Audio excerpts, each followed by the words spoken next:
സർവശക്തനായ കർത്താവിന്റെ നാമം മഹത്വപ്പെടട്ടെ. ഫെയ്ത്ത് വോയിസിലേക്ക് എല്ലാവരെയും ഞങ്ങൾ സ്വാഗതം ചെയ്യുന്നു.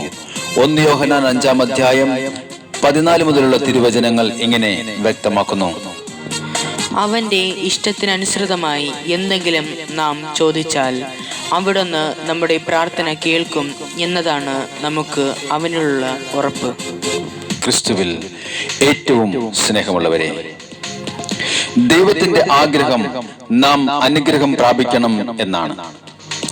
അനുഗ്രഹം പ്രാപിക്കണമെങ്കിൽ നാം കർത്താവിന്റെ അടുക്കൽ ചെല്ലണം. അവിടുത്തെ ആരാധിക്കുകയും അവിടുത്തെ അനുസരിക്കുകയും ചെയ്യണം. സ്നേഹമുള്ളവരെ, നമ്മുടെ ജീവിതത്തിൽ കഷ്ടപ്പാടുകൾ വന്നെന്ന് വരാം, എന്നാൽ അത് പ്രതീക്ഷിക്കരുത്. കഷ്ടതയിൽ കർത്താവിനോട് ചേർന്ന് നിൽക്കണം. അപ്പോൾ കർത്താവും നമ്മോട് ചേർന്ന് നിൽക്കും. ഇല്ലാത്തതിനെ പറ്റി പരാതി പറഞ്ഞുകൊണ്ടിരിക്കാതെ ഉള്ളതിനെ ഓർത്ത് ദൈവത്തിന് നന്ദി പറയുവാൻ നമുക്ക് പരിശീലിക്കാം. ദൈവത്തോട് നമ്മുടെ കാര്യങ്ങൾ ഓരോന്നായി സമർപ്പിച്ച് നമുക്ക് പ്രാർത്ഥിക്കാം. പലരും വിചാരിക്കുന്നുണ്ടാവും, ദൈവത്തോട് നമ്മുടെ ആവശ്യങ്ങൾ പറയേണ്ടതില്ല, ദൈവം എല്ലാം അറിയുന്നു, എല്ലാം കാണുന്നു എന്ന്. ഇത് സത്യമായ കാര്യമാണ്. എന്നാൽ ദൈവം ആഗ്രഹിക്കുന്നത് തന്റെ മക്കൾ, തന്റെ ജനം ദൈവത്തോട് ആവശ്യങ്ങൾ പറയണം എന്നാണ്. ആ പറയുന്ന കാര്യങ്ങളിൽ നമുക്കൊരു ഉറപ്പുണ്ടാകണം. ദൈവം എനിക്ക് വേണ്ടി ഈ കാര്യം ചെയ്തു തരും എന്ന ഉറപ്പ്.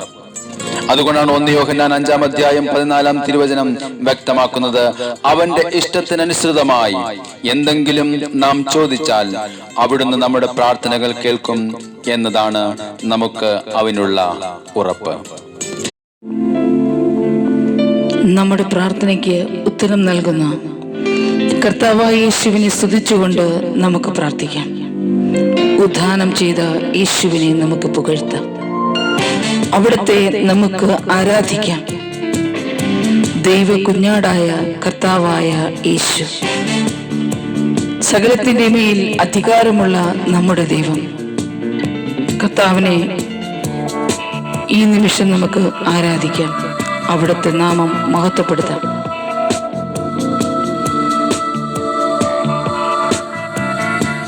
ഓ യേശുവേ, പുകഴ്ത്തിയിടാം യേശുവിനെ, ക്രൂശിലെ ജയാളിയെ. സ്തുതിച്ചിടാം യേശുവിനെ, സ്തുതിക്കവൻ യോഗ്യനല്ലോ. ആമേൻ, ഹല്ലേലൂയ. പുകഴ്ത്തിയിടാം യേശുവിനെ, ക്രൂശിലെ ജയാളിയെ. സ്തുതിച്ചിടാം യേശുവിനെ, സ്തുതിക്കവൻ യോഗ്യനല്ലോ. ആരാധിക്കാം യേശുവിനെ, അധികാരമുള്ളവനെ. വണങ്ങിടാം ദൈവ കുഞ്ഞാടിനെ, ആരിലും ഉന്നതനെ. ആമേൻ, ഹല്ലേലൂയ. ആരാധിക്കാം യേശു ക്രിസ്തുവിനെ, അധികാരമുള്ളവനെ. വണങ്ങിടാം ദൈവ കുഞ്ഞാടിനെ, ആരിലും ഉന്നതനെ. വിശ്വാസത്തോടെ കർത്താവിന്റെ സന്നിധിയിൽ നമുക്ക് കടന്നു ചെല്ലാം. അവിടത്തോട് നമ്മുടെ പ്രാർത്ഥനകൾ സമർപ്പിക്കാം. കർത്താവായ ദൈവം നമ്മെ അനുഗ്രഹിക്കും. വിശ്വസിക്കാം യേശുവിനെ, ഏകരക്ഷകനെ. ഏറ്റുപറയാം യേശുവിനെ, കർത്താവിനെ. ആമേൻ, ഹല്ലേലൂയ. വിശ്വസിക്കാം യേശുവിനെ, ഏകരക്ഷകനെ. ഏറ്റുപറയാം യേശുവിനെ, കർത്താവിനെ. ആരാധിക്കാം. ആരാധിക്കാം യേശുവിനെ, അധികാരമുള്ളവനെ. വണങ്ങിടാം ദൈവ കുഞ്ഞാടിനെ, ആരിലും ഉന്നതനെ. ആരാധിക്കാം യേശു ക്രിസ്തുവിനെ, അധികാരമുള്ളവനെ. വണങ്ങിടാം ദൈവ കുഞ്ഞാടിനെ, ആരിലും ഉന്നതനെ. സ്നേഹത്തോടെ നമ്മുടെ കർത്താവിന്റെ സന്നിധിയിൽ നമുക്ക് കടന്നു ചെല്ലാം. നമ്മെ സ്നേഹിക്കുന്ന ദൈവത്തെ നമുക്ക് പൂർണ്ണമായും സ്നേഹിക്കാം. അവിടുത്തെ നമുക്ക് ആരാധിക്കാം. അവിടത്തേക്ക് നന്ദി പറയാം.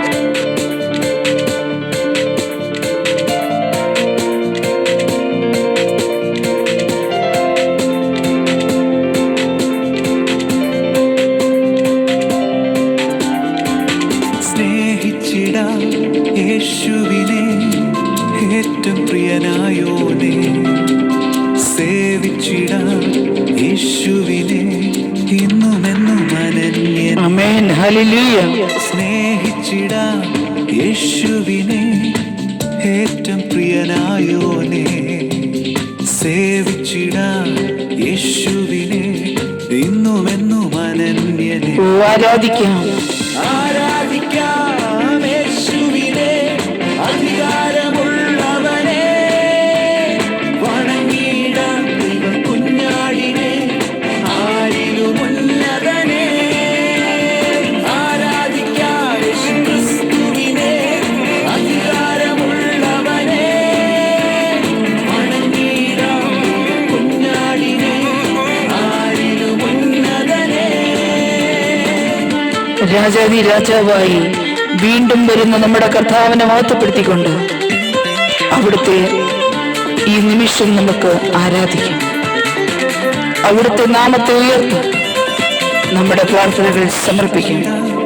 യേശുവിനെ സത്യസുവിശേഷത്തെ ഹല്ലേലൂയ. നോക്കി പാർക്കാം യേശുവിനെ വീണ്ടും വരുന്നവനെ. ആമേൻ. ആമേൻ. ഘോഷിച്ചിടാം യേശുവിനെ സത്യസുവിശേഷത്തെ നോക്കി പാർക്കാം യേശുവിനെ വീണ്ടും വരുന്നവനെ. ആരാധിക്കാം യേശുവിനെ അധികാരമുള്ളവനെ, വണങ്ങിടാം ദൈവ കുഞ്ഞാടിനെ ആരിലും ഉന്നതനെ. ആരാധിക്കാം യേശു ക്രിസ്തുവിനെ അധികാരമുള്ളവനെ, വണങ്ങിടാം ദൈവ കുഞ്ഞാടിനെ ആരിലും ഉന്നതനെ. ആരാധിക്കാം യേശു ക്രിസ്തുവിനെ അധികാരമുള്ളവനെ, വണങ്ങിടാം ദൈവ കുഞ്ഞാടിനെ ആരിലും ഉന്നതനെ. ഇന്ന് കർത്താവിന്റെ സന്നിധിയിൽ പ്രാർത്ഥിക്കുന്ന നിങ്ങളുടെ പ്രാർത്ഥനകൾ കർത്താവ് ശ്രവിക്കുകയും നിങ്ങളുടെ യാചനകൾക്ക് കർത്താവ് ഉത്തരം നൽകുകയും ചെയ്യട്ടെ എന്ന് കർത്താവായ യേശുക്രിസ്തുവിന്റെ നാമത്തിൽ ഞങ്ങൾ പ്രാർത്ഥിക്കുന്നു.